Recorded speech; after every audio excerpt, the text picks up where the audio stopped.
So in this episode of the Hill vs. Mental card, I'm going to talk about these. Excited about these because I usually don't find figures I really want right away. And usually, like when they come out, I find them randomly if I like them. But I was really wanting these. Like really wanting them. And I found them. Actually, I found this whole set of Into the Spiderverse at our Target, which the day I found it seemed to have everything that I wanted out. I even found, I'm going to be reviewing later, one of these. But, and they had like Hollywood Hogan Elite, not Ultimate Elite, whatever it is. They had like this whole set. They had that one G.I. Joe Viper, which I only got one. That was the only one they had was one. You know, I found one at least. They had the Fiend, like Ultimate Elite or whatever, and they had a bunch of stuff. So I was like, oh my god. They had a bunch of Fortnite figures I wanted to, but so I got these two, and then got the Viper figure, so which I'll be doing later. But let's just look at these two, and I'll start by opening up this one, and I'll do that behind the camera, but open up Miles first. This will really have me exact on near when I do these. But here's the Miles out of the packaging. So you got, first thing I'll pull out here is you got the Stilt-Man. If I can get it out. But get Miles out first.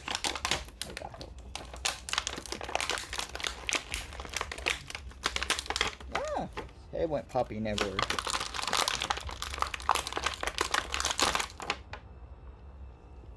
Get that out. Hands out. Why is it getting harder to get the hands out? I know they're doing it to help theft reasons, but yeah. But okay, first things first is you get the Stilt-Man, which is the Build-A-Figure right here. See it? In this set, and you get like, this is his like back headpiece right here, which is pretty cool. You could probably put this over the shoulders of another figure and do some customizing with something on it if you don't get the full Stilt-Man figure. Miles comes with two hands. Let me try to focus a little bit on that. So he comes with this hand, which is a punching hand, and that's his right punching hand, and his left Spider-Man hand, like web shooting hand. So those two come with it. He also comes with, which almost flew off somewhere, comes with the Spider-Man masthead, or Ultimate Spider. What do they call him now? I just, Miles Morales. Which is weird, because like this one has the joint in here. Ball joint? Is that a ball joint? Whatever kind of joint it is. Like, it's inside there, so you're not just popping the head off. It looks like you're popping that off, which worries me, because this Miles Morales figure and getting it out, just getting it out of the packaging, is a really cool figure. Like the detail they did on this is really cool, but the thing that worries me right off the bat is how skinny he is. And I've had problems with Marvel Legends before with female figures that are really skinny, with them breaking really easy. Like I have a number of those happen, and then have to glue them, and then they're not worth as much as they were. And I don't mean in money wise, I mean like me being able to use them photos and everything. But this Miles is like, I mean, he's skinny because that's sort of the artwork of the Into the Spider-Verse. But right away you get his sneakers, which is really cool. And there's some sock texture, I think it's right here. Or it's, no, it's spider suit maybe texture. And then you got his jean shorts, which are good because they did a good job of like putting some space up in here, so it's just not like a slight seam of the shorts. And his knees are right down below it, so it does a pretty good job of hiding that. And you got belt buckle here. Miles has of course got his hoodie, which I would love to get like maybe a hoodie to go over all this and a hoodie to go over his head, because I think that's pretty much Miles sometimes is wearing a hoodie. But this is soft, like the jacket's on his arms, of course.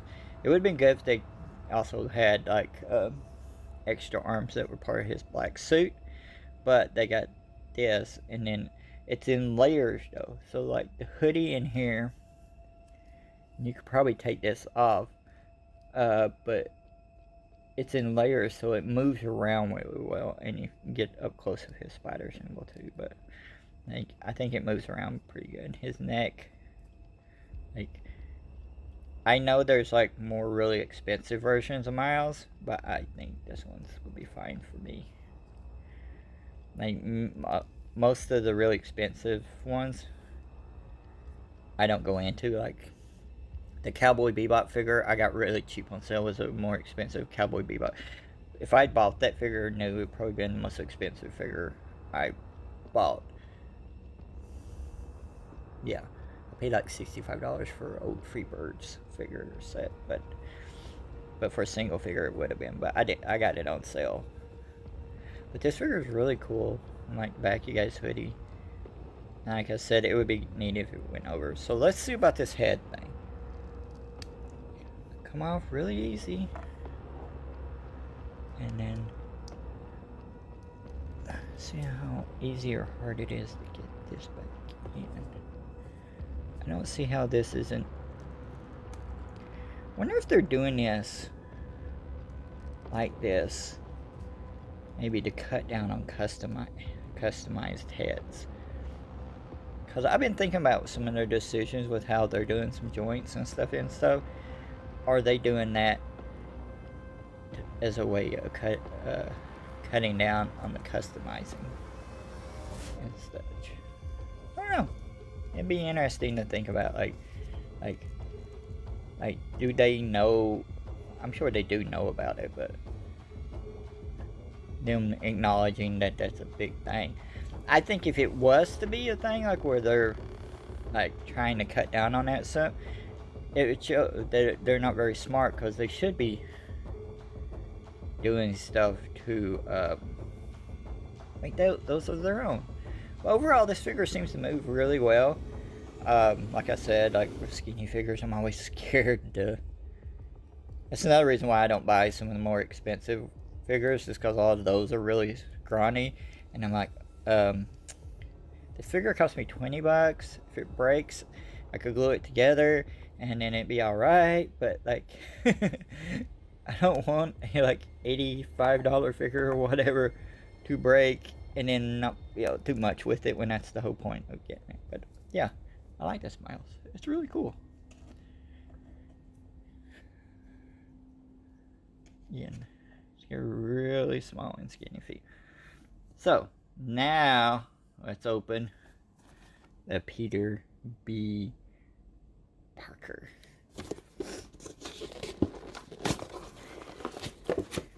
And I like this character in the movie. I know I've seen some reviews of this figure, people that got like advanced ones of it. Hey, give me an advanced figure, somebody. And somebody saying like, oh, he's not like, chubby enough. He needs to be chubbier. But that's probably just because they reused the body from something else. Maybe bits of it from something else, and that might be why they didn't reuse it.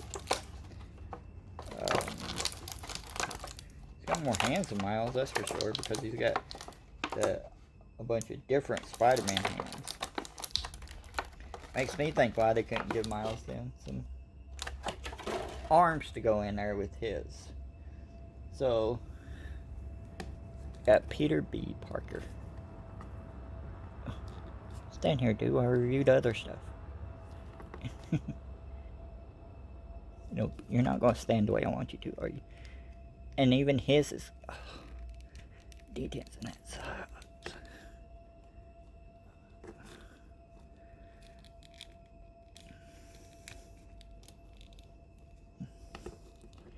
You made me hit the camera.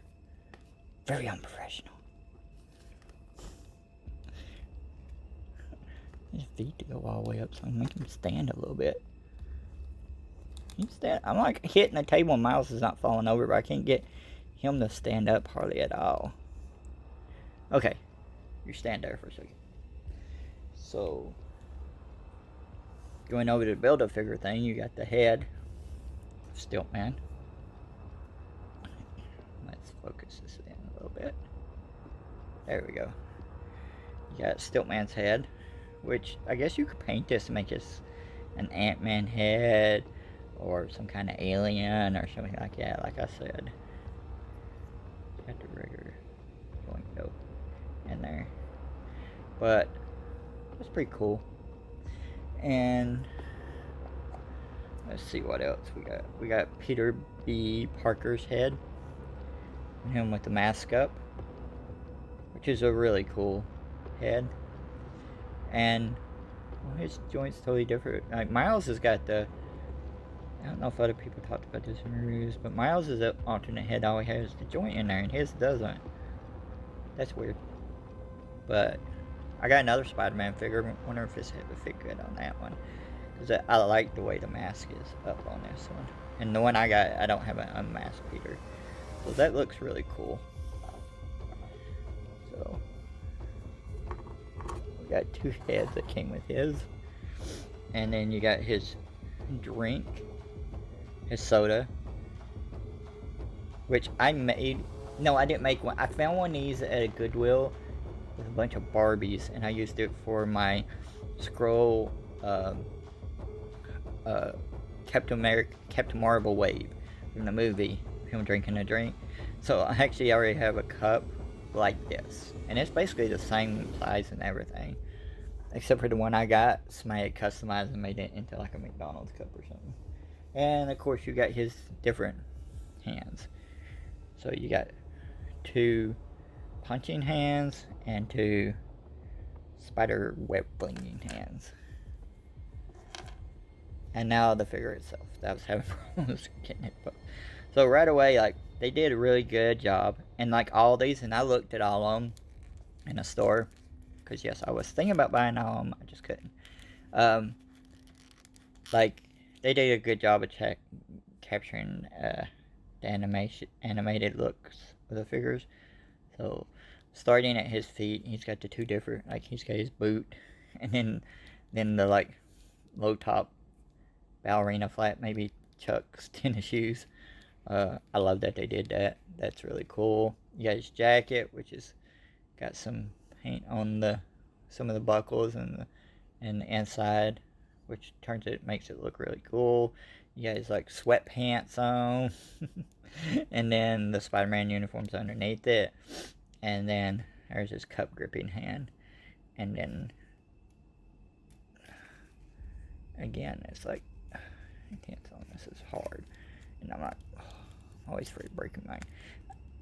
I never see anybody on any review things ever break their figures, but I know I have just getting them out before. You people are a lot better at this than I am, I tell you. And you got a long freaking neck too. Look at that. But yeah, I like the quality they did on this. Like, he's got his jacket, and like, even though that keeps there from being like he crunches down some, but not much. But I like this, and like, this could be used for like just a relaxed Peter figure if you want to. And this hand, of course, this is drink cup hand, which is really cool. I don't know why they would actually do the straight hand though. Like, why does he have this hand? what's up with this? Like, what is there some significance in the movie? Because I don't really remember that. Like, why wouldn't he have just a grip hand maybe over here or something? I don't know. It's probably something I missed from the movie. But overall, like for both of these figures, I need him to stand up. Like for Peter B. Parker, and then the Miles Morales, both of these are really super cool figures. Like, I think they're both like worth picking up if you can get a hold of them. Especially the Miles, that's the best Miles they did. So I like the Venomized Miles. The only thing I didn't like about that one was they had really good like detail everywhere, and I think it was the chest was painted. Wherever else the Venom stuff was sculpted. But I thought it was pretty cool. But this is really cool. This figure is, if you like Into the Spider-Verse, I recommend you getting these two. If you can get the whole set, good. The Gwenpool looked good. The Froggy looked good. Who's the other one? Prowler was cool. The Red Ninja's cool. And then you got the Stilt-Man stuff. Like, build a Stilt-Man.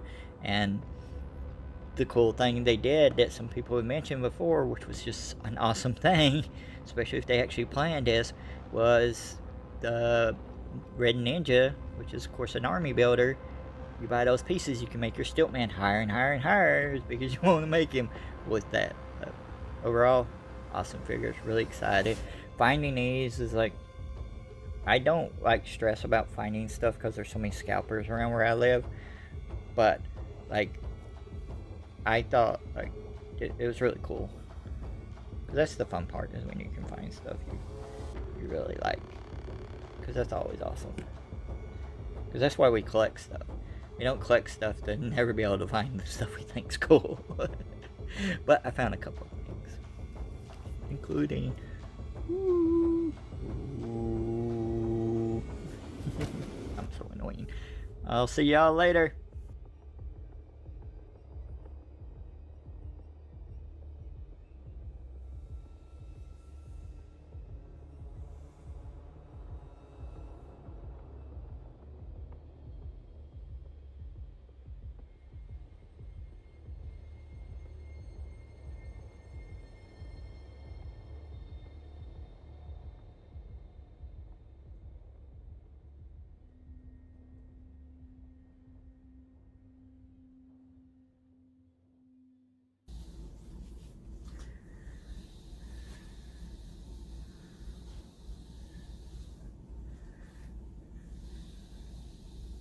Yeah, we'll have to jack it up and everything, yeah.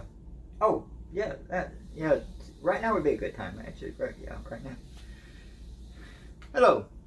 We here at 10 Universe are proud to announce that we have signed on to adapt the high-adventure fantasy book, The Trinity Prophecy, to audio. 100-year-old prophecy thought to be put to rest has been set in motion. The Trinity Prophecy is the debut novel from Marissa Kinzel. Marissa is a longtime lover of fantasy universes and imaginative character design. She graduated from the University of Central Florida in 2018 with a BA in Writing and Rhetoric, with a minor in Digital Humanities. Partnering with other artists to create multimedia works is her lifelong goal. A kind-hearted prince and a bold, headstrong princess are saddled with saving the world, but they need to find a missing hero. The Trinity Prophecy will first come to Tempo Radio in the form of chapter releases every other week, and these will be free for all to follow along with. And in the end, we will be bringing a full audiobook your way. For more on Marissa and the Trinity Prophecy, head over to www.marissakinzel.com. If I mispronounced the name, apologies, but let me spell it out also. It's www.marissakinzel.com for those who have problems with website addresses like myself. We highly recommend the print edition because you'll also have a chance to see the additional awesome illustrations by Melissa McManus. There goes that name stuff again. We ain't joking though, those are great illustrations and you really should check them out. Everyone involved with this project is working to make it the best it can be. We are working through our process and we are taking our time because this work really deserves an even broader audience and a chance for even more people to see it, which can happen with a lot of audio work soon. In the months and weeks and time ahead, expect announcements on the casting of narrators, release dates, promos, and teasers. Lots and lots of teasers.